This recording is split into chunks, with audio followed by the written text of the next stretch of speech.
ذرا یہ بتلائیے مفتی صاحب، جو اس میں اب آتے ہیں اگلی آیت کی طرف، آیت نمبر 124، بدر ہی کا کانٹیکس چل رہا ہے، لیکن چونکہ ظاہر ہے وہ حوالہ غزوہ احد کا ہے تو اس کے حوالے سے اللہ تبارک و تعالیٰ کلام فرما رہا ہے، تو اس پہ ذرا گفتگو کیجئے کہ کس طرح سے اللہ تبارک و تعالیٰ نے آیت نمبر 124 میں خاص طور پہ جو 3000 فرشتوں کا حوالہ دیا، کیسے مدد اتاری؟ جنید بھائی، اللہ تعالیٰ جل جلالہ نے نبی صلی اللہ علیہ وسلم سے فرمایا کہ آپ ان ایمان والوں سے یہ کہیں، اذ تقول للمؤمنین الن یکفیکم ان یمدکم ربکم بثلاثۃ آلاف من الملائکۃ منزلین اور بخمسۃ آلاف من الملائکۃ مصومین، 3000 کے ساتھ اور 5000 فرشتوں کے ساتھ ہم تمہاری مدد فرمائیں۔ یعنی آیت نمبر 125 کا بھی اس میں ساتھ ساتھ حوالہ آگیا، ٹھیک۔ 24 کے بعد فرمایا ان تصبروا وتتقوا، اگر صبر اختیار کرو گے اور تقوی کرو گے تو پھر اللہ تعالیٰ مزید 2000 فرشتے اور بھیج دے گا۔ اللہ، معنی یہ ہوا عمل میں اخلاص، توجہ اللہ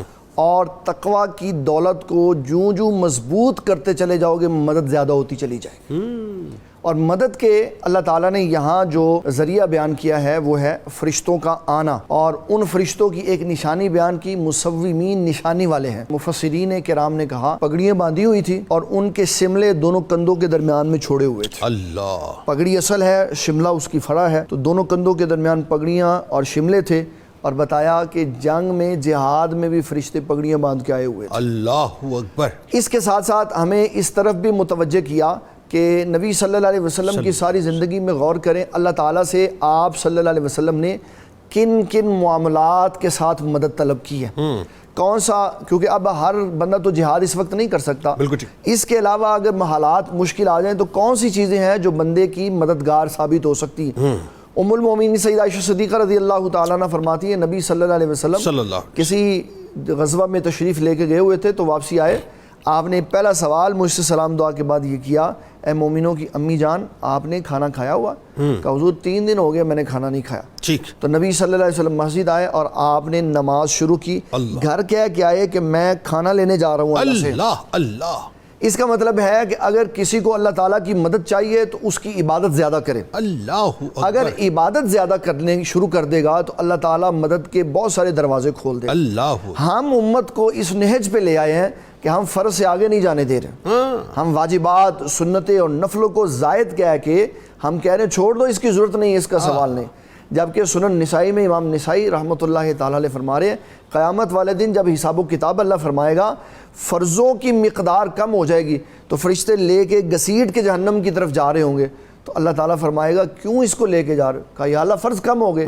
فرمایا اعمال نامے میں دیکھو اگر نوافل ہیں تو ان کو فرضوں کا درجہ دے کے فرض پورے کر کے اس کو جنت میں بھیج دو۔ اللہ اکبر۔ تو اگر نفل پڑھنے ہی نہیں دیے، سنتیں پڑھنے نہیں دی تو کیسے معاملات پورے ہوں گے؟ بالکل، جبکہ رسول اللہ صلی اللہ علیہ وسلم اللہ کی مدد چاہنے کے لیے نماز کی کثرت کر رہے ہیں، صبر کی کثرت کر رہے ہیں، جو تکلیف آئے اس کے اوپر صبر کرو اور توکل الی اللہ رکھو۔ آپ یہ دیکھیے، اس میں آپ کی بات آگے بڑھتی ہے اور اس سوال کی صورت میں رکھنا چاہتا ہوں کہ آج ہم نے یہ بالکل صحیح فرما رہے ہیں آپ کے، وہ جو اللہ سے کنیکٹیوٹی ہماری اس کو ہم نے بہت زیادہ جو ہے وہ اپنا کمزور کر دیا، جبکہ سرکار علیہ السلام میدان جنگ میں بدر کے موقع پہ، چونکہ بدر ہی کا حوالہ آ رہا ہے کہ 3000 5000 فرشتوں کو اترنا، وہ جو پوری رات آپ کا گریا ہے، وہ رونا ہے، وہ آپ کی مبارک چادر کا جو آپ کے جسم اتھر سے جو اترنا ہے اور صدیق اکبر کا اس چادر مبارک کو جو اٹھا کے رکھنا ہے اور ڈھارس دینا ہے، بتائیے نا ذرا، تو یہ تو پوری وہی نبی صلی اللہ تعالیٰ علیہ وسلم ساری رات اللہ تعالیٰ کی بارگاہ میں سر بر سجود رہے اور بار بار مناجات کرتے رہے۔ ایک جملہ جو مفسرین کرام نے بڑی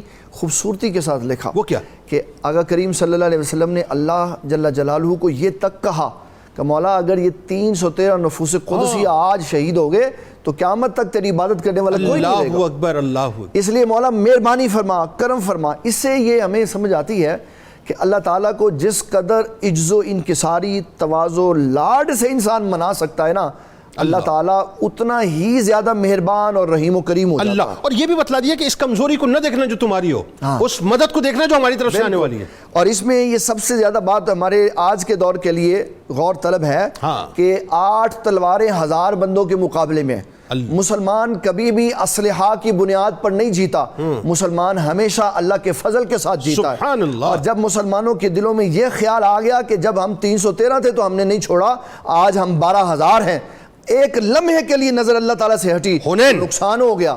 جی بالکل، ایک لمحے کے لیے نظر ہٹی تو اللہ کے حبیب صلی اللہ علیہ وسلم نے پھر اس کی کریکشن کروائی، فرمایا نانا 12,000 پہ نہیں جانا، اللہ کے فضل کے اوپر جانا، اس کی مدد کے اوپر جانا ہے۔ جب اللہ تعالیٰ نے مدد دی، حضرت خالد بن ولید رضی اللہ تعالیٰ عنہ کو صدیق اکبر رضی اللہ تعالیٰ عنہ نے کہا جناب وہاں ایک گروہ کھڑا ہے تو بندے تھوڑے سے زیادہ ہیں، تو آپ اس کے لیے مقابلے میں چلے جائیں۔